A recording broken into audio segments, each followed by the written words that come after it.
وعملنا الفطير اهو اهو اهو.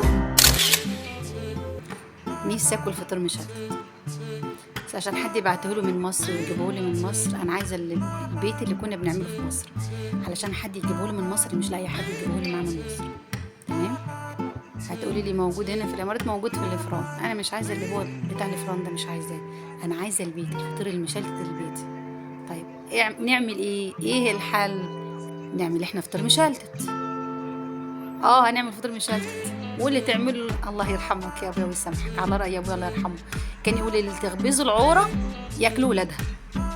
يلا بقى نعمل فطير مشلتت. طلع حلو هناكله، طلع وحش هناكله برضه.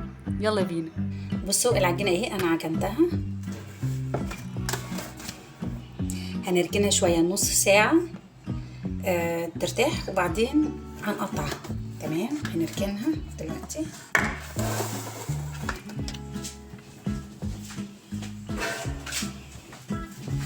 نقطعها بحاجه على ما ترتاح العجينه. اشرب مغلي البقدونس بتاعي اللي انا دايما بشربه كل ساعتين، بشرب كوبايه زي دي اهو.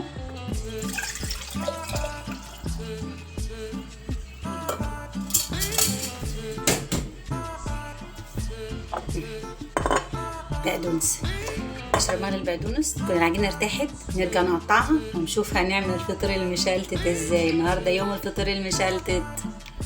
حد يقول لي انت ليه بتشربي مغلي بقدونس؟ مغلي البقدونس لو كل ساعتين كده كوبايه، بس تكون سخنه، تكون دافيه. على فكره دي كوبايه مش برطمان. بصوا دي كوبايه. المفروض الغطا ده تحط لها كده، وايه بتحط لها شاليمون. تمام، عشان تقولوا انت بتشربي في البرطمان. لو في حد جرب مغلي البقدونس وجاب نتيجه معاه يقول لي. انا لسه بادئه فيه من كام يوم كده، وما اعرفش نتيجته بتيجي قد ايه. لو في حد جرب الموضوع ده يا ريت يقول لي. كده احنا عدى نص ساعه، سيبنا العجينه ارتاحت شويه. هنقطعها دلوقتي على صينيه، والمفروض ان احنا نسيبها نص ساعه تاني تستريح. تمام، هنسيبهم كده، هنسيبهم نص ساعه، وبعدين هنرجع نفرده وهنسيبه شويه، وبعدين ندخله الفرن. بص احنا خلاص كده سيبنا العجين ارتاح. بص لما تعرف على الشكل عامل ازاي، سيبناه ارتاح شويه. دلوقتي هبدا افرده. طبعا انا مش هعرف افرد على الرخام، انا عايزه مكان واسع علشان افرد عليه، فانا هفرد هنا على الترابيزه. حطيت زيت، دهنت زيت كويس، وبعدين هبدا افرد العجين.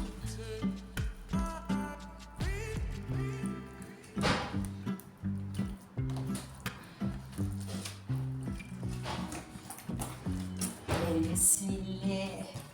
فطير مشلتت يا جدعان. يا رب يطلع حلو.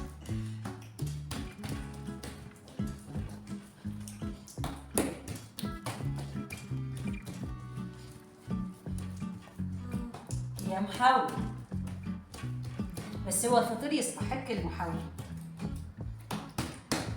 وانا هستنى ليه حد يبعت لي فطير من مصر او يجي لي فطير من مصر وانا عندي كل حاجه موجوده، الزيت والدقيق والسمنه، وينفع اعمله. المثل بيقول اللي فيها عين وراس يعمل عمايل الناس.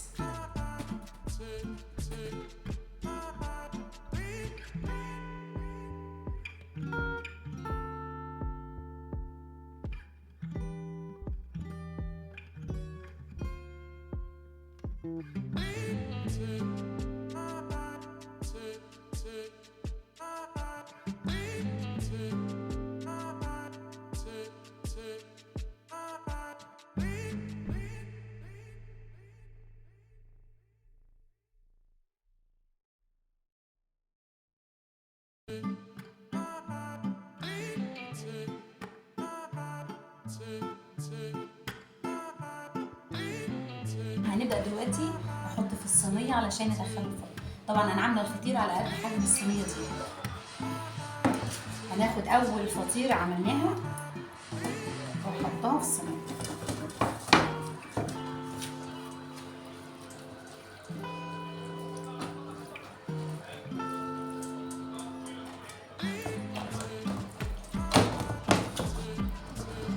انا معاكم خطوة بخطوة من ساعة ما عجنت العجينة.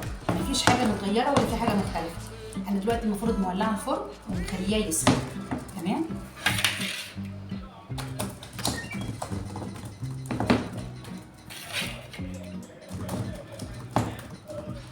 يلا بقى عشان نوديها الفرن. يلا على الفرن. الفرن طبعا لازم يكون ناره سخنه. نحط، هنقفل عليها من تحت. بصوا شكل كده اهو.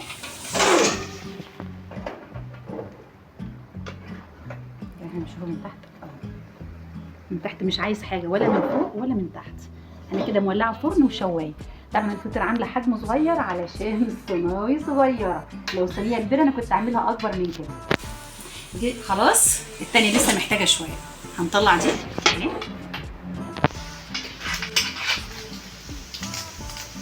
تحفه تحفه تجنن. يلا نشوف الباقيين بقى.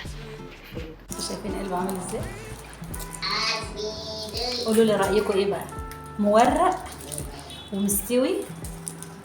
وعملنا الفطير اهو اهو اهو. فطير مشلتت اهو. ايه رايكم بقى الفطير؟ مورق ويجنن. تحفه تحفه تحفه. حته جبنه مصريه اصيله. تحفه تحفه تحفه. اتفضلوا معانا.